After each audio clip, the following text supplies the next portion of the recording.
Bu videoda dövr operatorları ilə while, for, do while vasitəsilə bir sıra alqoritmik məsələlərə baxacağıq.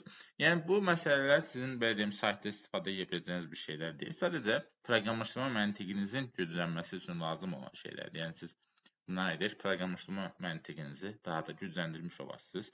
Olimpiadalarda falan adətən belə tip məsələlər düşə bilir. Məsələn, ədədin rəqəmlərinə parçalanması götürək.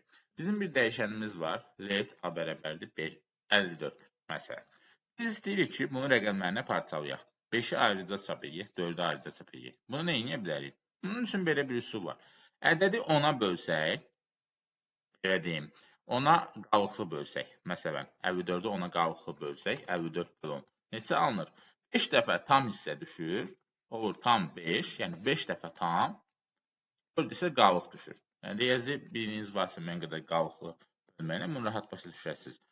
Yoxdursa da biraz təkmilləşdirib rahatlığına başa düşə bilərsiniz. Tam 5 hissə düşür, qalıqda 4 düşür. Gördüyünüz kimi 4 qalıq tam 5. Bu şəkildə ədədi rəqəmlərini parçalamış oluruq. Bunu biz JavaScript vasitəsilə necə edə bilərik? Let tam bərabərdir.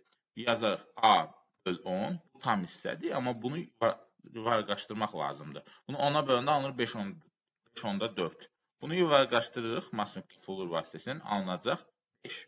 Qalığı tapmaq üçün isə let qalıq bərabərdir A faiz 10. A faiz 10, A-nın 10-a bölməsindən alınan qalığı tap. Yəni 4. Yəni bunun nəticəsində 5 alınacaq. Bunun nəticəsində isə bizdə 4 alınmış olacaq. Biz bunları tap eləmək istəsək, məsələn, alif tam plus qalıq. Tutaq ki, ədədin rəqəmlərinin cəmini tapmaq istəyirik. Baxaq nə alınır? Gördüyümüz kimi 9 alınır. Yəni ədədi bu şəkildə rəqəmlərini parçalaya bilirik. 2 rəqəmli ədədi. Amma belə bir məsələ var. Həmişə 2 rəqəmli olmur da ədədlər təbii ki, 3 rəqəmli ola bilər. Məsələn 543. Bunu necə parçalayacağıq? Bunu belə deyim. Yəni bunu da təbii ki, ona bölmək, müxtəlif qaydalarla parçalamaq mümkündür, amma çətindir.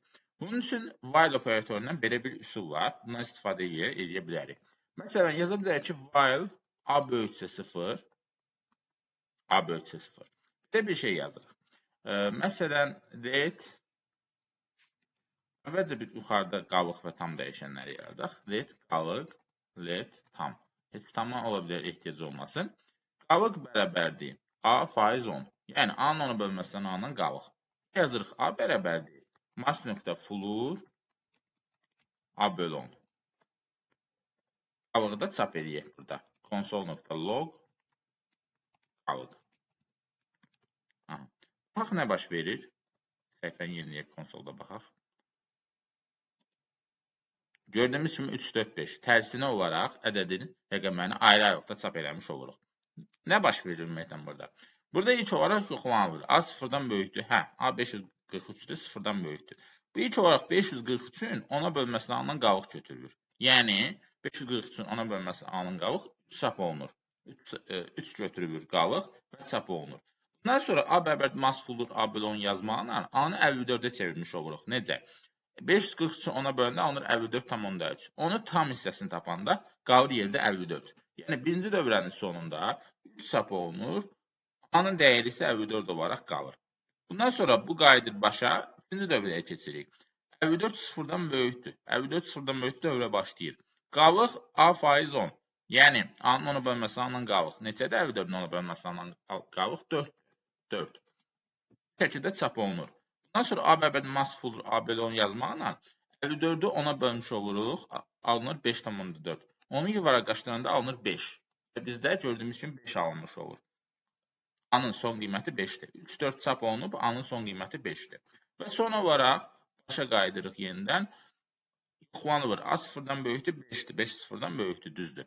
Qalıq A-nın 10-a bölməsindən alınan qalıq. 5-in 10-a bölməsindən alınan qalıq, A-nın hazır qiyməti 5-dir. 5-in 10-a bölməsindən alınan qalıq alınır 5. 5 çap olunur. Bundan sonra A-nın 10-a bölməsindən alınan tam hissə götürülür. 5 böl 10 o 0,5. A bərabər olur, yuvarlaqlaşdıranda 0 olmuş olur. 0 olduğu üçün artıq dövrə başa qayıdır və başlamır. Çünki A sıfırdan böyük deyil, 0-a bərabərdir. Və beləliklə yekunda 5 çap olunur, A-nın qiyməti isə 0 olmuş olur. Bu şəkildə ədədi rəqəmlərinə parçalamış oluruq və gördüyümüz kimi tərsinə bir-bir çap etmiş oluruq. Bunu cəmləyə də bilərik, toplaya da bilərik, hasilini tapa bilərik rəqəmlərin Yəni, ədədin rəqəmlərin hasilini tapa bilərik, cəmini tapa bilərik. Məsələn, deyək, cəm bərabərdir 0 yazaq. Bu da yazacaq cəm bərabər cəm plus qalıq. Axırda, məsələn, alert edək, cəm görək nə baş verir. Gördüyümüz kimi 12 çıxır. Yəni, bu şəkildə 3, 4, 5. Ədədin rəqəmlərin cəmini bu şəkildə tapmış oluruq. Hasil istəsəydik, məsələn, hasil bərabərdir 1. Burada yazaldıq ki, hasil bərabərdir. Hasil vuraq qalıq. Alert hasil. Yeniləyək səhifəni. Gördüyümüz kimi 60 çıxır. Ədədin rəqəmlərin hasili.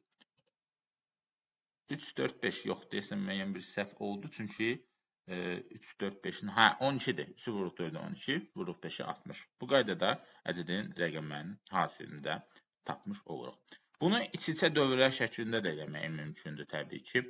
Onu da indi göstərəcəyik. Ədədi əsas odur ki, rəqəmlərini bu şəkildə parçalamış oluruq. Bu qayda ilə çox şey vermək olar. Ədəddəki tək rəqəmlərin sayıdır, cüt rəqəmlərin sayıdır və s. və s. müxtəlif cür məsələləri həll etmək olar. Məsələn, ədədin rəqəmlərini saya da bilərik. Let say bərabərdir 0 yazırıq. Burada hər dəfə say plus eləyirik. Let say eləyirik. Birəylə ədəddən neçə rəqəm olduğunu tapırıq. Səhifəni yeniləyək. Gördüyümüz kimi 3. Niyə?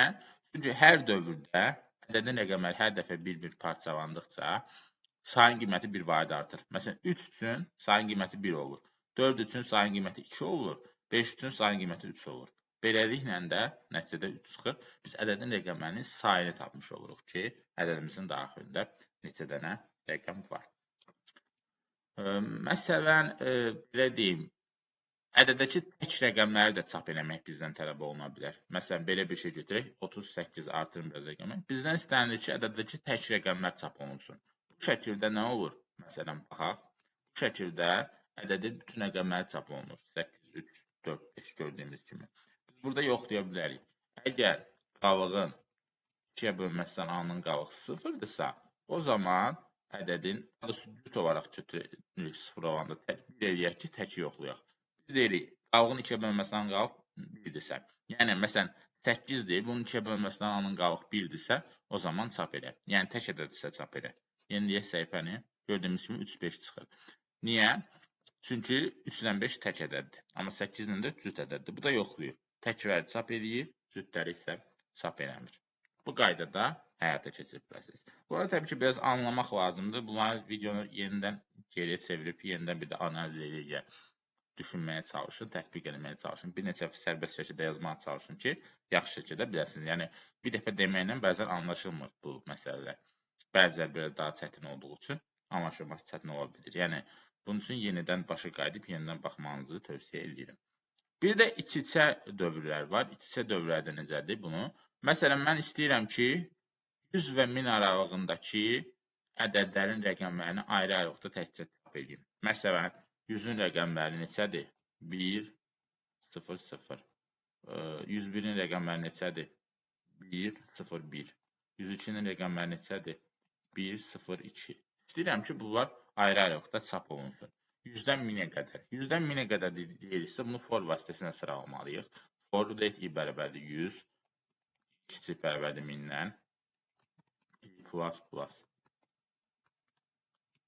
I plus plus. Yəni, bu şəkildə. Bunu biz belə bir şey yaradaq.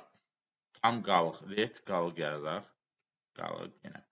While, bir ədəd A dəyişəni yazaq. Let A bərabərdir I. Hər dəfə A-nı I-yə bərabər işləyəcək ki, o problem olmasın orada. A bərabərdir I. A bərabərdir 100 olacaq, sonra 101 olacaq, sonra 102 olacaq. Belə gedəcək. Sonra biz A-nı burada parçalayacaq. A bölgüsü 0-dan qalıq bərabərdir. A-nın ona bölməsən A-nın qalıq. A-nın özü isə bərabər olacaq masfulur. A-nın ona bölməsindən A-nın tam hissi olmuş olacaq. Çap edək burada həmçinin console.log qalıq. Deməli, bu şəkildə. Yekun nəticəyə baxaq. Gördüyümüz kimi, baxın, burada ədədlər çap olunur. Baxaq, lap başlanğıcdan ədədlərə ki, nələr çap olunur. Burada gördüyümüz kimi 0 çap olundu 2 dəfə. Niyə? Çünki birinci rəqəmimiz 100 idi. 100-ün içində 2 dənə 0 var, bir dənə 1 var. Ona görə 2 dəfə 0 çap olundu, bir dəfə 1 çap olundu. Ondan sonra 101-i götürək. 101. 101-in içində nə var? 101. Ona görə bir dəfə 1 çap olundu, sonra 01 çap olundu. Sonra gəlirik 102-yə. 102-yə. 102-də nə var? 201. O zaman nə olur? Gördüyünüz kimi 201. Sonra 103 gəlir. 103-də 301. Sonra 104, 401. Baxın, bu şəkildə gördüyümüz kimi 1-1 sıralanmış olur. Console sizi çaşdırırsa, document write ilə də çap edə bilərsiniz təbii ki. Məsələn, document write ilə yazaq. Document.write qalıq plus dr. Belə yazaq. Gördüyümüz kimi bu şəkildə 001, bu 100 üçün çap olunur, bu 101 üçün çap olunur. Sadəcə tərsinə çap olunur da. Məsələn 100, 100-də 2 0 var. Tərsinə 001 olur. 101-də yenə 101, 101. 102-də gördüyümüz kimi 201 tərsinə çap olunur. Birinci 102-də məsələn birinci 2 çap olunur, sonra 0, sonra 1. Bu şəkildə gördüyümüz kimi ədədin rəqəmlərini, 100-dən 1000-ə qədər ədədin rəqəmlərini bu şəkildə çap etmiş oluruq. Bu qısaca bir videoda alqoritmik bacarıqların inkişafı üçün belə bir məsələlər deməyə çalışdım sizə. Daha da çətin məsələlər var internet üzərində, olimpiada məsələləri. Araşdırıb onlarla da daha ətraflı məşğul ola bilərsiniz.